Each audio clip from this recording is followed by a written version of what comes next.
Hi Taurus, welcome to Higher Source Tarot for your weekly tarot check. This is for the week of March 14th through March 21st for all Taurus, Sun, Moon, Rising, and Venus.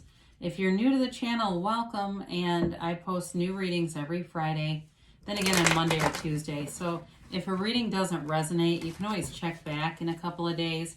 You could check a different part of your chart. You could even watch an older reading if the title speaks to you. Tarot is timeless. It's sacred divination.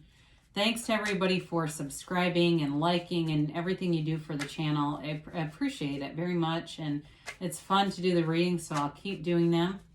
And if you haven't subscribed yet, I'd like to invite you to join us. Then you'll know when any new announcements are made. So let's begin and get the guidance for Taurus, Sun, Moon, Rising, and Venus. What does Taurus need to know, please? Messages do you have for Taurus, please? All right, so we are going to begin with our tarot, and then we'll use the angel answers too. All right, we have the Chariot here. Judgment, the Devil, the Lovers. Interesting. That's really interesting. The Ace of Pentacles, the Four of Pentacles, the Four of Swords, and Temperance. Wow. Aries had like a super powerful reading too. You might want to check theirs out. These are incredible readings. The cards are just, it's like they're speaking just through the megaphone. You've got here Cancer, Capricorn, Gemini, and Sagittarius. You've got Earth here, so Taurus, Virgo, and Capricorn. You've got here a little bit of air, Gemini, Libra, Aquarius. So this could be a Capricorn, could be a Gemini, really. And I mean, it's you're moving forward with something, okay? But I got to pick this up for a minute. You know, this is really kind of unique to see these come out together because you got the shadow and the light right next to each other. Notice the similarities in these cards. So obviously with the Devil, you have a devil figure, right? With that ram head. And it's you know, got two people who are chained or tethered, whereas in the Lovers you've got the Archangel Raphael in that one. And so what this reminds me of is that the shadow aspect of life is your greatest guide to the light. It is the easiest way to get to the light. When you know what you don't want, you know what you do want. And so you train your focus, your point of attraction on your heart's desires. So you're definitely moving. It's like there's a story here about somebody who's learned some things along the way. And really it's going to be an interesting reading. So let's begin here. You're moving forward with the Chariot. This is all about gains in the tarot. When the soul meets the Chariot, the soul learns about achievements, accomplishments, victory, success. So anything you do with this, because it doesn't necessarily have to be about love here, you have a decision to make here. And you also have great aspects for money. And so with this, I feel like you have something new coming in with money. And you've also got healing here. So you're moving forward. And for some, this indicates travel, okay? But it's also a law of attraction card. The Chariot controls those sphinxes with his mind. And so it's a reminder of how powerful you really are. How powerful your feelings and the resonance with your feelings and how important that is. Use your feelings as a guide. You know, there's so many teachers from David Hawkins to Abraham Hicks who talk repeatedly about our emotional guidance system, our emotional vibrational scale, and learning that thing and understanding it and how to move up that scale so that you're closer in alignment with the things your heart really desires. So with this, somebody here is on a quest. I mean, I feel like there's like nothing that's going to stop you when you're in that energy. And you've got self-mastery here with Judgment. This is a card of liberation.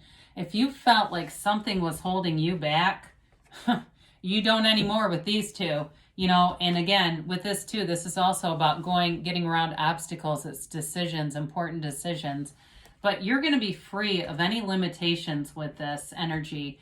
It's the Archangel. You've got two Archangels. No, I'm sorry, three. You've got Michael, Gabriel, and Raphael here. So this is Gabriel blowing the horn of ascension. That's really interesting too.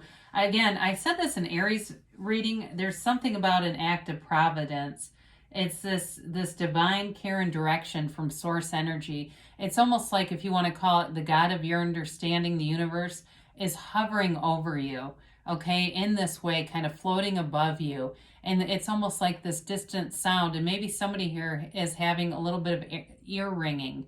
And I feel like it's source energy. It's that vibration, that's that higher stuff calling you forward. You know, the pain pushes until the vision pulls, and you have your eye on something. And so for some, again, there's a love relationship here that moves forward, but there's also great aspects in money, in new homes, things like that. It's going to be important to meditate, though, with this reading. I mean, they're very clear about that. So the Devil is a card of toxic cycles. It's about being chained to limiting thinking. And so, again, I feel like for somebody here, it may represent old belief systems that are here to die. They're here to end. There's an obsessive tendency with this. And so, again, I do feel like you're very focused, and this may be a caution about crossing the line into obsession with it, being aware of that if it's your predominant thought, you may actually be stopping the energy, because the energy of the Devil doesn't move things forward, it restricts. And so it's also, too, a card of not reaching your full potential. So if that's in the backdrop of your life, like, you know, you've had some things that you could have done and you chose not to. It seemed too hard. I feel like you're getting out of that and getting more motivated to move forward. You do have a couple of cards here that indicate addiction. And so I do want to be raise that awareness here. So for some of you, if it's about getting sober, you're going to be the best version of yourself you've ever been. And there's a part of you that knows that, okay? And it's time to move forward, because you got a lot here going on, many opportunities and wonderful potential, but it's very tough to do it when you're drunk or high or whatever, because that lowers our vibration. And so we end up getting kind of this solar plexus manifesting things, and it doesn't last. But here we go. This is something very important is happening in your life. You're at a tipping point, a turning point. And it's this place where not only can you manifest and make decisions that are in the light, this is standing in the sunlight of the spirit. You know, the sun is in this card. And there are very few cards that have the sun. You have it in Temperance here too. It indicates a new beginning. You've got some kind of new revelation here. Like I said, you're in a turning point. And if it's not you and it's somebody you're in a relationship with, like if they have a drug or alcohol problem, there's this place of a personality change. It's a spiritual experience, and like you said, it changes everything. So if it's a relationship you're already in, it's changing the dynamic and moving things forward, and it's beautiful. So with this, it's great energy. There's not a downside to this, okay? And so you've got the Ace of Pentacles. It's a new opportunity, a new resource coming in. It's financial stability. I mentioned a house for somebody here, and I see it in this. It's an opportunity, but it's like that golden opportunity that you've been waiting for. It's a new chapter too, though. So it can be in love, health. It can be even feel like a little bit of luck, but it's really alignment. It's a new chapter that allows for growth and abundance all around you. So if it's some business that you've been thinking of starting or some career change, because there's definitely a choice to be made here. There's a decision. And so as you move forward in it, you're going to be manifesting a lot of doors opening for you. And it seems like they kind of go one by one by one. So you've got the Four of Pentacles here, a little bit of closed off energy, but I feel like you can open yourself up even with the Four of Swords. You know, where the Four of Pentacles is boxing himself in, the Four of Swords lies in repose and is completely vulnerable. So you've got kind of a paradox here, or I guess polarizing is a better way, kind of polar energies. But the Four of Pentacles has a little bit of fear tethering him, and it's really about allowing yourself to be anything, not letting a limited mindset or limiting beliefs that were installed in you along the way stop you. So releasing any resistance here. In the I see it with the Four of Swords, but also Temperance too. You know, this card, I say this often, it reminds me of knock and the door will open. You put down the swords, you put down the fight, you meditate, you quiet your mind. For some, this can be about going to a therapist too. So maybe if alcohol's in the mix, it's a connection to something like that, some kind of a recovery program. And so with this Four of Swords, though, it's very peaceful, tranquil energy. It's centering, it's balancing you so that you will, you know, from this energy, move forward in a place of very high vibrational stuff. So the Temperance card shows up, love it. And this is, again, it's the Archangel Michael. You've got your toe in the pool of consciousness here. You've got a spiritual quest going on here, Taurus. And so it's a card of going with the flow, wearing the world like a loose-fitting garment. It's ease. It's manifesting with ease. So if you've got a situation like there's a little bit of fear around manifesting a house for somebody here, they're telling you be easy about it. The right thing will show up for you, no doubt about it. So even if something, you know, you missed your grasp, it seemed like it just slipped away, they're telling you what you are seeking is also seeking you. There's something better here. This also, too, is a card of galvanizing people coming together. And so I do feel like there's a love interest here that's definitely coming together and moving forward. And there's compassion here with it. There's something about compassion that's very important in this relationship. And I know it seems like, well, isn't that important in every relationship? Well, of course it is.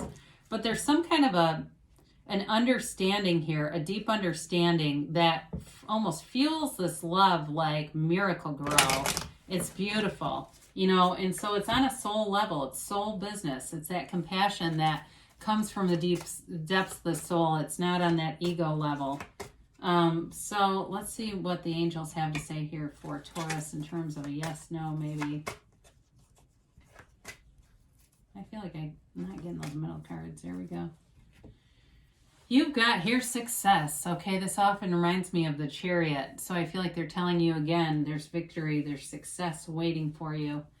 Compromise. So there might be something here with the Devil and the Lovers. I mean, again, they're polarizing. You've got that a couple of times. Some polarizing energies here, and they're encouraging you to compromise on some level.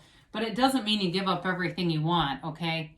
Ask for help from others. Again, I do feel like there's something about addiction or something about letting go of some kind of obsession, and this will help. Within the next few weeks, you've got a yes, and this is that you create your own reality. It's a hell yes. This always reminds me of the sun. And so it is a card of moving forward, but knowing that you can have, do, or be anything. There's nothing that's off limits to you, Taurus. It's available to you as much as it's available to anyone around you. We all have access to this infinite power as infinite beings. I love you, Taurus, and I'll be back again soon.